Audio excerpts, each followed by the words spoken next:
Hello everyone, welcome to LRG classes. आज आम plus three fifth semester history honours DSC 1 रो unit 3 रो गोटे important long question को discussion करिया। या पूर्व क्लास रे आमे चोडगंग देवंग विषय पढ़िथिले। आज का क्लास रे आमे तृतीय अनंग भीम देवंग विषय पढ़िबा। क्वेश्चन टी होची तृतीय अनंग भीम देवंग विजय यात्रा रो एक विवरणी प्रदान करो। एटा हला लॉन्ग क्वेश्चन टी हला। ठीक अछि। तो क्वेश्चन टी होची कोन ना तृतीय अनंग भीम देवंग विजय यात्रा रो एक विवरणी प्रदान करो। बा अन्य क्वेश्चन नहीं पारियो तृतीय अनंग भीम देवंक राजत्वर एक मूल्यांकन कर। तृतीय अनंग भीम देवंक जीवनी कृतित्व आलोचना कर। जहाँ भी तृतीय अनंग भीम देवंक ऊपर जदि किसी क्वेश्चन आछी ताले आमे ए आंसर टी को लिखिबा। ठीक अछि। तृतीय अनंग भीम देव गंगवंशीय राजा तृतीय राजराजक पुत्र थिले। कहार पुत्र थिले? तृतीय राजराजंकर पुओ थिले। पिताଙ୍କ मृत्यु परे 1211 मसीह सिंहासन आरोहण करी दीर्घ 27 वर्ष काल ओडिशा को राजत्व करथिले। तांकर राजत्व काल ओडिशा इतिहास एक संघर्षमय समय। ओडिशार उत्तर पटु बांग्लादेशर मुसलमान मानक घन घन आक्रमण, पश्चिम पटु चिरशत्रु कलचुरी राजागण रणहुंकार, दक्षिण पटु काकतीय राजा और चोल राजा असहयोग मनोभाव तृतीय अनंग भीम देव को व्यतिव्यस्त करथिला। किंतु तृतीय अनंग भीम देव निजर बल बुद्धि कौशल द्वारा शत्रु को दमन करी प्रत्येक विपत्ति को अवलीला क्रमे एड़ाई देथिले। एणु गंगवंश इतिहास रे से चोडंग देवंक राजत्व परे जने सुनामधन्य सफल शासक रूपे परिगणित हेइथिले। जेहेतु से सब रक्षा करि पारथिले तेणु ताको सफल शासक बोली कहा जाउची। ओके। तापरे बंगदेशर सुल्तान को सहित युद्ध। बंगदेश देख बर्तमान गौड़ वंश थिला आमे जते चोडंग देव पढ़ुथिले बर्तमान सुल्तान मानक शासन हेइ गला। तृतीय अनंग भीम देव राजत्व काल रे उत्कलर पड़ोसी राज्य बंगला रे युवाज नेतृत्व रे एक स्वाधीन राज्य गठित होइतिला। यह पूर्वर बंगदेश दिल्ली सुल्तान द्वारा शासित होउथला। ठीक अछि। जो उत्कलर पड़ोसी किए थिला बंगला जो युवाज नेतृत्व गोटे स्वाधीन राज्य गठन होइतिला। किंतु या पूर्वर दिल्ली सुल्तान द्वारा कंट्रोल होउथला। बाटेश्वर मंदिर शिलालिपिରୁ जणा पड़े जे तृतीय अनंग भीम देवଙ୍କ सेनापति विष्णु मंगलार सुल्तान विशाल सेनाबाहिनी को अति सहजरे परास्त करथिले। हला तो विष्णु सेनापति किए? विष्णु सेनापति विष्णु जे थिले से कोन गले ना बंगलार सुल्तान को विशाल सेनाबाहिनी को अति सहजरे परास्त करथिले। किंतु मिनहाज उद्दीन तांकर लिखित ग्रंथावली रे ताबकत ई नासिरे उल्लेख करछथि जे ग्यासुद्दीन युवाज तृतीय अनंग भीम देव को परास्त करी तांकठारु कर आदाय करुथिले। तो ए भीतर कोडा सत सेंते किसी कंफर्म होनी ना। ए उत्तर वास्तवता संदेहजनक कारण जदि सेकंड टाइम जदि हमें मानिबा तृतीय अनंग भीम देव को परास्त करि न परिबा जोगु से नरसिंह देव प्रथम सह युद्ध आरंभ करथिले। ठीक अछि।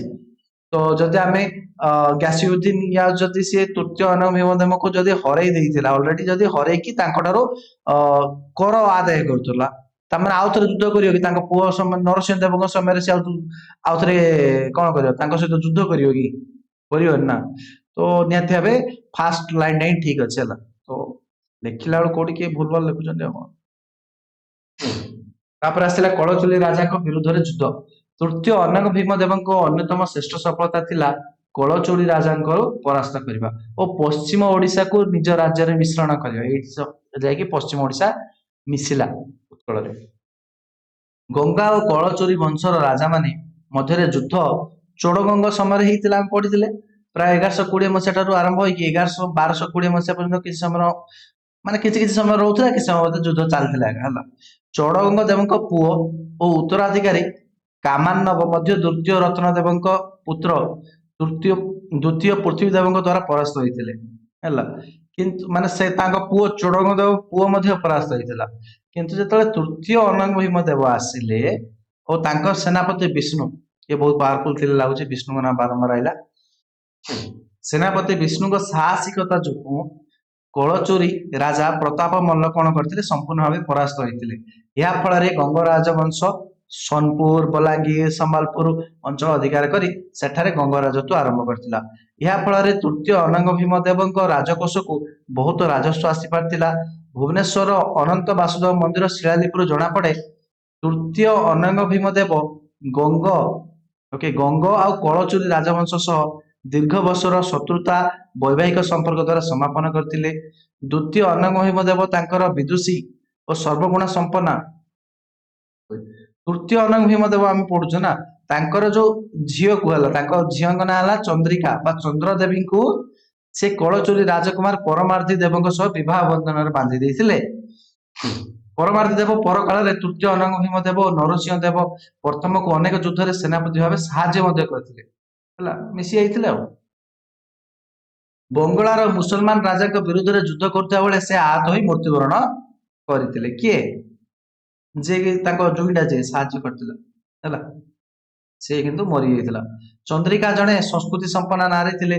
ସେ ଭୁବନେଶ୍ୱର ବିନ୍ଦୁ ସରୋବର ନିକଟରେ ଅନନ୍ତ ବାସୁଦେବ ମନ୍ଦିର 1273 ମସିହାରେ ନିର୍ମାଣ କରାଇଥିଲେ। ଅନନ୍ତ ବାସୁଦେବ ମନ୍ଦିର ବର୍ତ୍ତମାନ ସୁଦ୍ଧା ଏକ ପ୍ରସିଦ୍ଧ ବୈଷ୍ଣବ ମନ୍ଦିର ରୂପେ ଖ୍ୟାତ। ଏହା ଗଙ୍ଗବଂଶର ଶିଳ୍ପକଳା ଓ କାରିଗରୀ କୌଶଳର ପ୍ରତୀକ ଅଟେ। ତାପରେ ଆସିଲା ଦାକ୍ଷିଣାତ୍ୟ। ତୃତୀୟ ଅନଙ୍ଗ ଭୀମଦେବ ଦୁର୍ବଳ ଚୋଳ ବଂଶର ସୁଯୋଗ ନେଇ କୃଷ୍ଣା ନଦୀ ପର୍ଯ୍ୟନ୍ତ ତାଙ୍କର ରାଜ୍ୟର ଦକ୍ଷିଣ ପଟର ସୀମା ବଢାଇଥିଲେ। ସେ ଗୋଦାବରୀ ପର୍ଯ୍ୟନ୍ତ ଥିଲା, ବର୍ତ୍ତମାନ କୃଷ୍ଣା ପର୍ଯ୍ୟନ୍ତ ନେଇଗଲେ। ସେ କୃଷ୍ଣା ନଦୀ ଉପତ୍ୟକା ଓ ଦାକ୍ଷିଣାତ୍ୟରେ ଏକ ମନ୍ଦିର ସହର କାଞ୍ଚିପୁରମ, କାଞ୍ଚିପୁରମ ମନ୍ଦିର ସହର ଜାଣିଛେ, 1230 ମସିହାରେ ଅଧିକାର କରିଥିଲେ। ସେଠାରେ ଥିବା ଆଲାଲନାଥ ମନ୍ଦିରକୁ ତୃତୀୟ ଅନଙ୍ଗ ଭୀମଦେବ ଦାନ ଦେବା ଓ କାଞ୍ଚିପୁରମ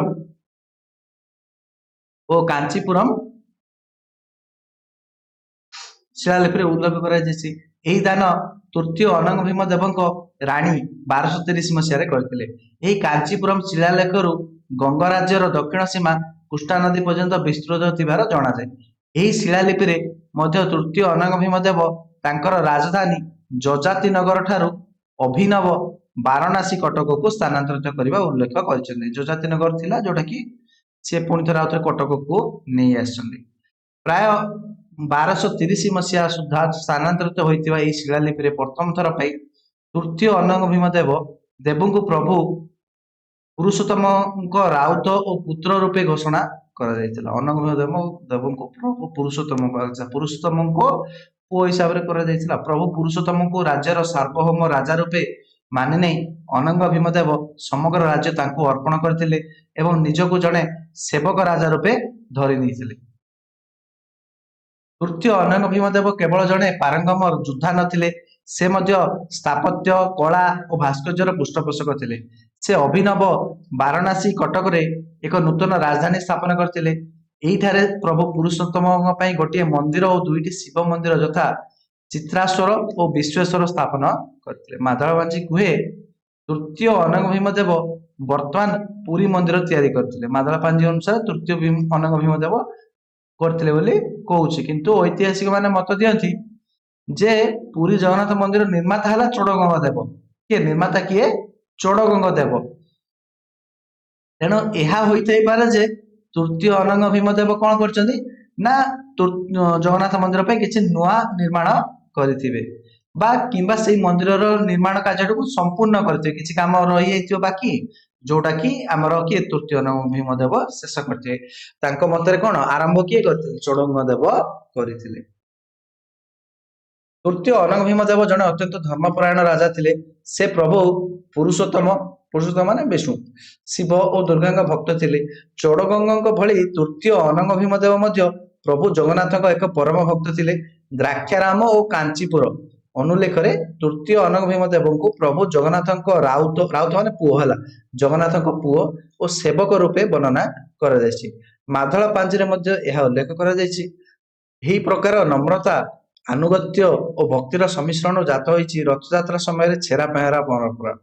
ଗଜପତି ବଂଶର ରାଜା ଓ ଭୋଇ ବଂଶର ରାଜାମାନେ ଏହି ପରମ୍ପରାବଦ୍ଧ ହୋଇ ବର୍ତ୍ତମାନ ସୁଦ୍ଧା ସେହି ପଦ୍ଧତିରେ ପାଳନ କରୁଛନ୍ତି। ଠିକ ଅଛି, ତାପରେ ଯିବା।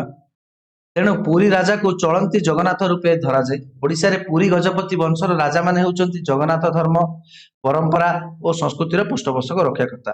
ତେଣୁ ତୃତୀୟ ଅନଙ୍ଗ ଭୀମଦେବଙ୍କ ସମୟ ଠାରୁ ପ୍ରଚଳିତ ଜଗନ୍ନାଥ ପରମ୍ପରା ସମୟର ଗଡ୍ଡାଳିକା ପ୍ରଭାବରେ ପରୀକ୍ଷିତ ହୋଇ ସାରା ବିଶ୍ୱରେ ବିଶ୍ୱପ୍ରେମ, ବିଶ୍ୱ ଭାତୃଭାବ, ବିଶ୍ୱ କୁଟୁମ୍ବର ଦର୍ଶନ ପ୍ରଚାର କରୁଛି। ତେଣୁ ଜଗନ୍ନାଥ ସଂସ୍କୃତି ପ୍ରତି ତୃତୀୟ ଅନଙ୍ଗ ଭୀମଦେବଙ୍କ ଅବଦାନ ଅନସ୍ୱୀକାର୍ଯ୍ୟ। କୋଣାର୍କ ମନ୍ଦିର ଲାଙ୍ଗୁଳା ନରସିଂହ ଦେବ କରିଥିଲେ ନା, ମୁଁ ଏଇଟାରେ କହିଦେଇଥିଲି। ତ तो टिके भूल रहुଛି ହେଲା। Okay sorry. तो तृतीय अनभिमतम कहानी विषय में पढ़िले। ओके आंसर सरला।